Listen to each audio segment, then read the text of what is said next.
Meus queridos, amados irmãos, a paz do Senhor a todos. Estamos para mais uma pré-aula do sistema virtual aqui do setor do bairro Mapim. E nós temos aqui como pastor responsável o pastor Ismael Nazário, juntamente com a sua digníssima esposa, irmã Luzia. Nós temos também como responsável pela escola bíblica dominical, evangelista Valmir, juntamente com o presbítero irmão Marco Ledesma. Eu sou o professor Claudine Santos. Estarei discorrendo com vocês aqui, tá certo? Uma lição importante, que é a lição de número 6, quem domina a sua mente. E nós temos aqui como texto que nos diz assim: de sorte que haja em vós o mesmo sentimento que houve também em Cristo Jesus. Como está em Filipenses no capítulo 2 e verso de número 5. E a verdade prática nos diz assim, os substantivos mente, sentimento, entendimento pertencem à esfera do intelecto, que permite à pessoa aprender, desejar, pensar e agir. Que coisa maravilhosa, queridos irmãos. Então nós vamos estudar aqui como é o funcionamento da mente diante dos textos bíblicos. E nós podemos observar aqui que a leitura bíblica em classe, ela está exatamente no livro de Filipenses, no capítulo 4 e do versículo 4 ao verso 9, que é exatamente o que eu vou trazer aqui paulatinamente, gradativamente, respaldando para o nosso desempenho e para o nosso entendimento do contexto em que está aqui exatamente do livro de Filipenses, capítulo 4, versículo 4 e 9. Veremos algumas virtudes bastante interessante ao analisar esse contexto.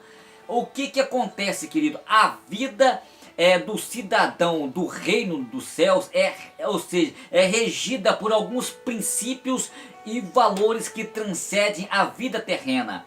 A salvação em Jesus não somente garante a eterna, ela também nos proporciona um novo caráter, uma nova forma de pensar e também de agir. Ou seja, o crente ele tem que ter os seus pensamentos e as suas ações pautadas segundo os valores éticos do reino de Deus. A epístola aos Filipenses, Paulo, ele exorta os crentes de Filipos a respeito de um cuidado que eles deveriam ter, ocupar as suas mentes. O apóstolo ele apresenta no capítulo 4 e no versículo 8 uma relação que deve preencher o pensamento do cristão. Tudo o que é verdadeiro, tudo o que é honesto, tudo o que é justo, tudo o que é puro, tudo o que é amável, tudo o que é de boa fama, se há alguma virtude nestas coisas, fazei. Olha que coisa interessante. E a seguinte, e quando nós podemos observar, extrair aqui desse texto, é que tudo que pode e que tudo que vem edificar alguém, então isto nós podemos realizar. E o interessante, queridos irmãos, que o pensamento ele é o pai da ação. Ou seja, discuta com os seus alunos o significado desta afirmação. Explique que o cérebro é o quartel-general do nosso corpo. E por isso temos que ter muito cuidado com a nossa mente, com os nossos pensamentos, pois eles antecedem até mesmo as nossas ações. E em seguida peça que os seus alunos leiam, principalmente o que está em Romanos no capítulo 12, verso 2. E discuta com eles os efeitos dos pensamentos têm sobre o nosso caráter e as nossas ações. E eu posso observar aqui que veremos algumas virtudes que acompanham aqueles cujas vidas foram transformadas pelo Evangelho do Senhor Jesus Cristo. O Evangelho não proporciona a salvação à humanidade, mas também é um conjunto de princípios e regras e vidas para cada cristão, seja na igreja, seja na família, seja na sociedade ou com Deus. Não são meras prescrição ou exigências frias de um código de lei, mas valores que transcendem a vida terrena. veremos que o Evangelho ele é poderoso para mudar o caráter de uma pessoa e tornar ela apta a tomar para si um jugo suave e um fardo leve de Cristo Jesus, principalmente quando nós olhamos para Mateus no capítulo 11 do verso 30. Olha que coisa interessante, querido. Antes de eu entrar aqui dentro do conteúdo proposto aqui, gostaria de comentar aqui com vocês sobre a cidade de Filipos. Ela localizava-se no norte da Grécia e foi fundada pelo Filipe II, uma outra cidade com Infilitopis, ou seja, a colônia Tessalônica e Bereia também faziam parte daquela região, como está em Atos no capítulo 17, verso 1 até o verso de número 10. Ou seja, eu gostaria que você pegasse o seu papel, pegasse sua caneta ou lápis, tá ok? Porque estarei citando várias referências bíblicas que não consta aqui na nossa lição, mas pode ter certeza que vai te ajudar como um subsídio teológico. Continuando aqui, queridos, Filipos era uma colônia romana, como está em Atos, no capítulo 16, do verso 12. Era um importante centro comercial e mercantil, pois estava situada no cruzamento das rotas comercial entre Europa e a Ásia. Muito bem. A cidade de Filipos foi fundada em 360 a.C. por Filipos da Macedônia. Foi construída na aldeia Crênix e Trácia, ou seja, e serviu como um centro militar significativo. Quando Roma conquistou a área 200 anos mais tarde, Filipos se tornou a principal cidade da Macedônia. Tá ok, queridos irmãos? Que coisa maravilhosa. É um dos 4 escritos romanos que é hoje conhecido como a Grécia. Ou seja, lá aconteceu a famosa batalha entre os exércitos de Lútus e Cássius. Ou seja, até mesmo Otávio e Marcos Antônio em 42 a.C. aproximadamente, tá, queridos? A vitória de Otávio levou o estabelecimento do Império Romano e é lembrado pelo nome sobre o qual governou aquele império. Augusto Filipos floresceu como a cidade colonial do Império Romano. É uma única cidade romana chamada de Colônia do Novo Testamento, como está em Atos no capítulo 16, verso 12. Muitos veteranos de guerras romanas, particularmente dos conflitos mais antigos entre Antônio e Otávio, povoaram este lugar, tendo recebido porções de terras e por seus servos a Roma. A cidade teve um orgulho desse estado como a colônia romana, desfrutando dos privilégios de isenção de impostos e taxas absurdas, e proveu o latim como a sua língua oficial e modelou muitas instituições segundo naquela região de Roma. Por exemplo, o governo cívico, os magistrados que Paulo e seus companheiros encontraram primeiro em Atos no capítulo 16, trouxeram o título honorário de pretores. No sentimento de orgulho aos filipenses é evidente em Atos no capítulo 16 e verso 21, onde vários cidadãos se referem-se a si mesmos como romanos.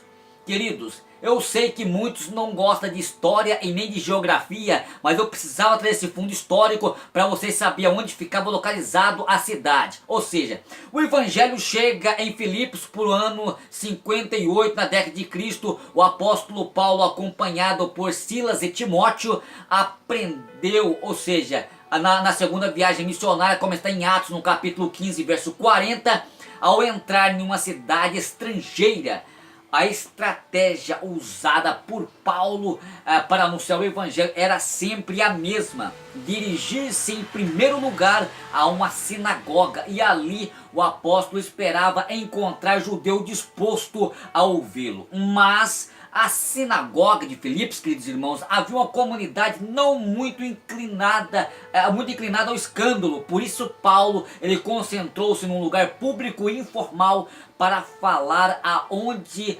o evangelho deveria ser ministrado e conversar sobre assuntos religiosos.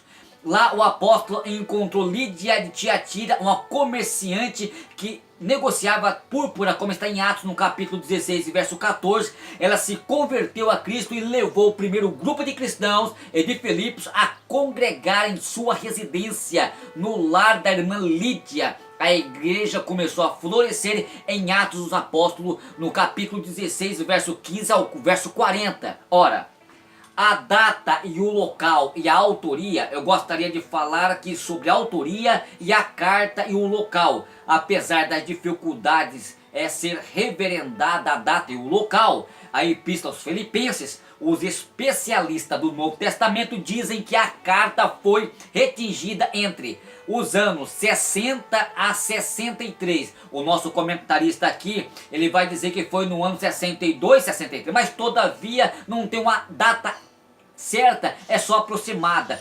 Provavelmente uma das ocasiões em que o apóstolo Paulo estava encarcerado em uma prisão e recebeu a visita de um membro da igreja de Filipos chamado Epafrodito. E este chegara a ficar gravemente adoentado, mas Deus se apiedou dele e agora ele recuperou e acabou por levar a mensagem, o apóstolo Paulo, aos Filipenses. Muito bem, aqui fico aqui com esse fundo histórico, falando sobre a origem, a cidade de Filipos, a carta e o destinatário. E agora eu sei que falar sobre história não é nada fácil, nem muitas pessoas gostam de história e geografia, mas fico aqui para você ter interesse do assunto proporcionado para nós aqui nessa semana. Então gostaria de comentar com vocês aqui, inclusive aqui no tópico de número 1 da nossa lição aqui, sobre a Epístola aos Filipenses, que eu já acabei de comentar para vocês aqui, e o tópico número 2, sobre a mente no contexto bíblico, e o tópico de número 3, sobre a mente de Cristo. E é isso que eu vou discutir aqui nessa lição tão resumidamente. Eu gostaria que vocês entendessem aqui, já vou pegar aqui o tópico resumido e trazer para vocês aqui sobre o conteúdo proposto pelo comentarista. Muito bem. Muito bem, queridos, então já comentei aqui, já trouxe aqui uma parte introdutória aqui do tópico proposto aqui pelo comentador aqui, e eu gostaria de falar para vocês aqui, comentando aqui sobre a mente no contexto bíblico, a excelência da mente cristã. Então gostaria que você focasse sobre a excelência da mente cristã. Ora, o nosso pensamento, o versículo 8 da leitura bíblica em classe, na versão ERA, diz: seja isto que cumpre os vossos pensamentos. O apóstolo quer mostrar aqui que a experiência da salvação em Cristo produz uma mudança contínua em nossa forma de pensar, a fim de evitarmos, ou seja, a futilidade mundana que ocupa a mente das pessoas em Deus. Paulo, ele exorta a preenchermos a nossa mente com aquilo que gera vida e maturidade espiritual, pois nós temos aqui a mente de Cristo. Isto está em 1 Coríntios, no capítulo 2 e verso 19. Aqui surge uma pergunta inevitável: o que tem ocupado as nossas mentes nos dias de hoje? É uma pergunta. Infelizmente deparamos com uma geração atraída pela ideologia, ou seja, ideologia do consumismo e do materialismo, aonde o ter é mais importante do que o ser. Tal postura anula o ser humano e faz com que os relacionamentos sejam pensados em termos de vantagem, ou seja, se não houver algum benefício imediato, logo são descartáveis. E esse comportamento, ou seja, esse comportamento, ele se aproxima do modo mundano, né? Mundana, com certeza, que não tem nada a ver com Deus. E nos distancia das coisas do alto, que é as coisas de Deus, principalmente as coisas que são de Deus. Agora veja bem aqui, queridos, pensamos nas coisas eternas. Além da epístola aos Filipenses, o tema do processo de pensar é tratado por Paulo em muitas outras ocasiões. Principalmente quando nós olhamos para Romanos capítulo 12, verso 2. E não vos conformeis com este mundo, mas transformai-vos pela renovação do vosso entendimento, para que experimentei qual seja a boa e a perfeita vontade de Deus sobre a nossa vida e o nosso entendimento, que é a consciência, a razão pensante, intelecto, que é materializado dentro do nosso ser. E olhamos também aqui para Colossenses no capítulo 3 e verso 2. Pensais nas coisas que são de cima, por exemplo, não sugere que devamos viver uma espiritualidade irreal, e sim equilibrada, conjugando mente e coração, a partir dos valores espirituais nessa vida que nós vivemos aqui. E olhamos para João capítulo 17, verso 15 e 18, e olhamos também para 1 Coríntios capítulo 5 e verso 10. Os meus pensamentos são fruto da inclinação humana para o mal. Daí a recomendação que a nossa mente deve ocupar com a palavra de Deus, com os princípios eternos, com o reino divino, levando ao cativo todo o entendimento e a obediência em Cristo, como está em 2 Coríntios no capítulo 10 e verso 5. Isto, queridos, é inevitável. Nós podemos observar aqui que temos que ter a mente de Cristo.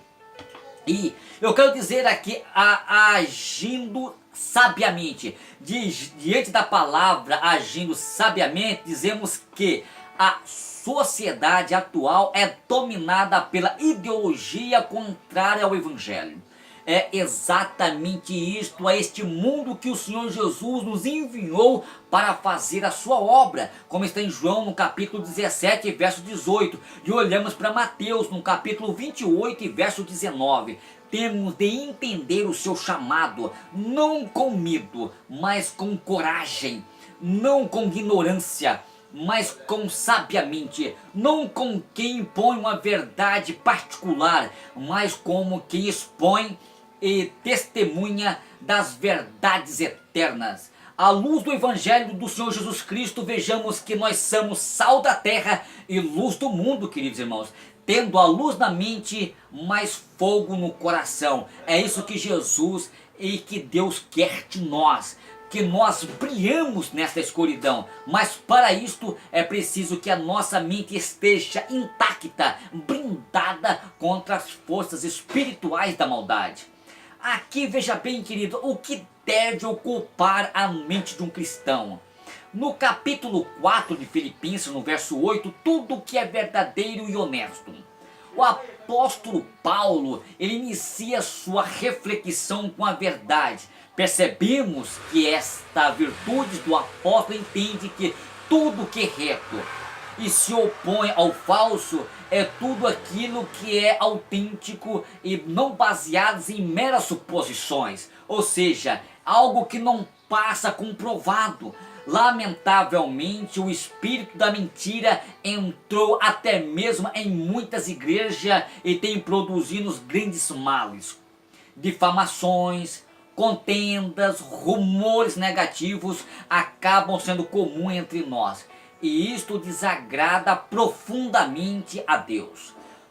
Quando o apóstolo dos gentios afirma que devemos pensar em tudo o que é honesto, de fato está nos exortando a desenvolvermos uma conduta transparente ou seja, decorosa, digno de que alguém que haja e que tenha a luz, que é o brilho da luz do dia. Principalmente quando nós olhamos para capítulo 13, verso 13 de Romanos. O mundo não pode ver, né? O mundo talvez não pode ver, alguns pensamentos espirituais, éticos e bíblicos da verdade e da honestidade. pois isto é incoerente aos princípios cristãos. Ou seja, o verdadeiro crente, ele tem um firme compromisso com a verdade, ele não mente, ele nem calunia o seu irmão e nem traz defamação, porque se alguém defamar, Deus tratará com este alguém. Mas o interessante aqui, queridos, que quando eu posso observar aqui diante do texto, porque um texto corrobora com outro texto, né? E eu vejo aqui ainda dentro do verso, tudo que é justo. Aqui, de acordo com o comentário bíblico pentecostal da CPAD, as coisas que são de cima, ou seja, que possam obedecer os padrões de justiça de Deus, para desenvolvermos a relação positiva aos que nos rodeiam. Que coisa maravilhosa! Mas o padrão da justiça divina deve nortear o nosso comportamento moral em relação a voltar a sua conduta em defesa de tudo aquilo que é justo. Principalmente quando nós olhamos para Mateus capítulo 5, verso 6, agindo contra tudo que promove justiça e gera opressão. Ou seja, precisamos estar combatendo esses mal, né, que está invadindo a igreja de Cristo. E eu vejo aqui no verso ainda, tudo que é puro, que é amável. Ora, pureza, sujeira, gera o que? Inocência, gentileza e sinceridade, algo não contaminado e não poluído. Uma mente pura significa uma mente casta, ou seja, a ideia de ser puro é defendida por Paulo na perspectiva de que as palavras, as ações e os pensamentos do crente tem de Filipos fosse frágeis e sinceros, a fim de que toda a impureza seja eliminada de suas vidas. O crente tem que dar lugar ao que o Espírito Santo limpe continuamente o seu coração e a sua consciência. Principalmente quando nós olhamos aqui para Efésios, no capítulo 5, verso 3. Assim estaremos prontos a desejar tudo que promove o amor fraternal. E deste modo, tudo que é amável é aquilo que edifica o relacionamento entre os irmãos em Cristo Jesus. Muito bem. E o interessante aqui que ainda no verso ainda, tudo o que é de boa fama. O sentido boa fama é simples e objetivo, pois a expressão se refere-se ao cuidado que devemos ter com a palavra e as ações do nosso dia a dia. Podemos então afirmar que boa fama é tudo que é digno de louvor, elogio e graça. Algumas versões bíblicas traduzem a mesma expressão como bom nome. Tal se refere-se a que uma pessoa possui um bom nome, é o mesmo que ter um bom caráter. Isto tem que estar pregnado na vida de um homem e de uma mulher de Deus. E quando eu olho aqui a conduta de Paulo como modelo, já indo aqui para o tópico de número 3 aqui, querido, sobre a mente de Cristo. Eu posso observar aqui, queridos, que a conduta de Paulo como modelo, já no capítulo 4 e verso 9, muito bem, Paulo é uma vida de ser imitado. No versículo 9, o apóstolo gentil utiliza-se 5 verbos que denotam ação: aprender, receber, ouvir, ver e fazer. Olha que coisa interessante, 5 verbos, né? Ou seja, denotam a ação: aprender, receber, ouvir, ver e fazer.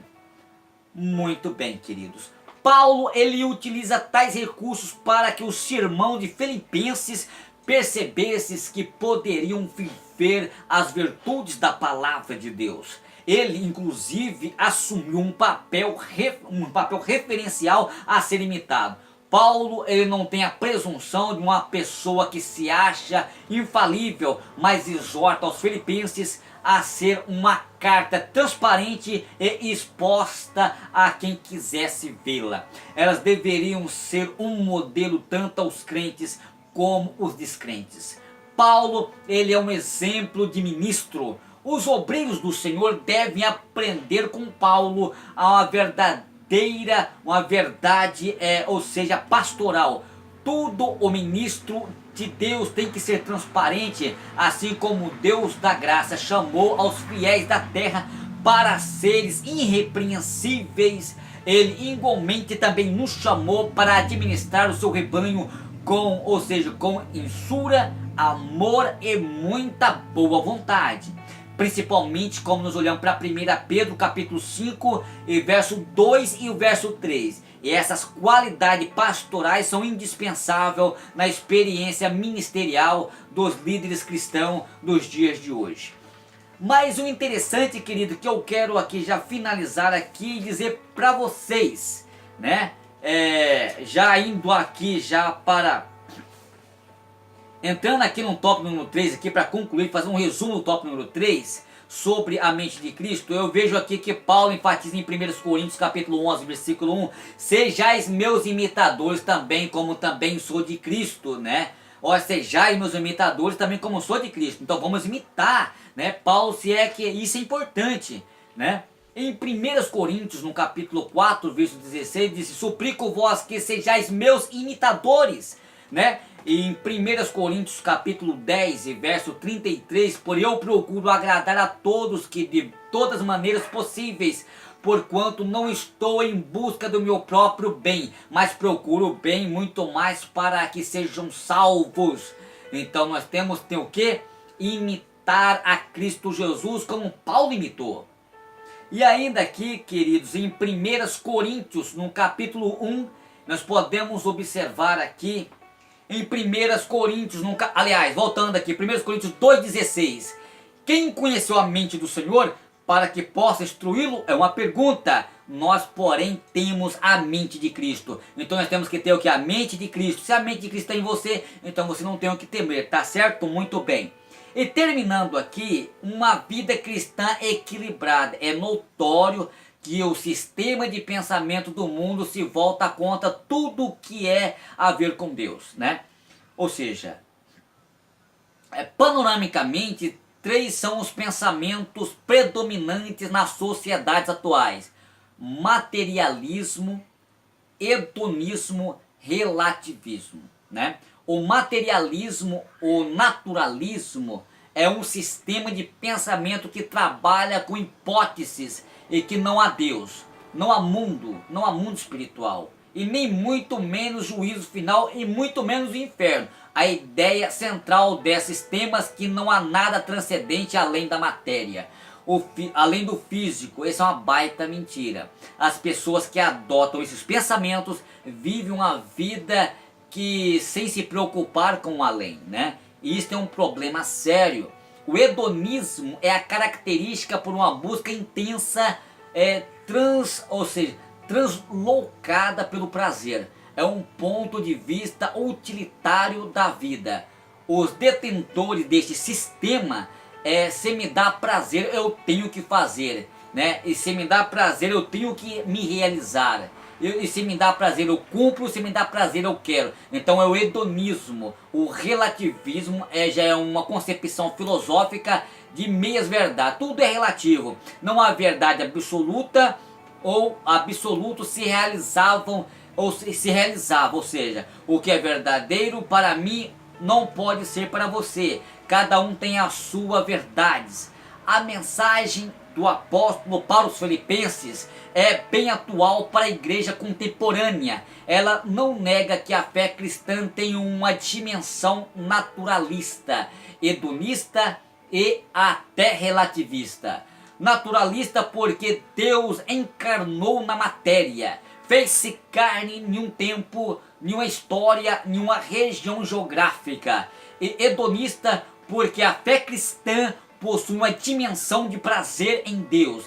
É o prazer oriundo de uma vida com Deus, aonde o crente se sente regido por ele e tem uma dimensão relativista. Por quê? Porque o evangelho ele relativa a visão do mundo de antes, ou seja, que tínhamos antes de nós encontrar com o Senhor Jesus. O evangelho relativou a tradição da lei e da tradição gentílica, trazendo uma novidade de vida, ou seja, indescritível para todos aqueles que creram. Por isto, o apóstolo propõe aos crentes de Filipos a pensar nas coisas que é do alto, pois o que vem de Deus gera a vida, e o que vem de Deus é verdadeiro, honesto, e justo, e puro, amável e de boa fama.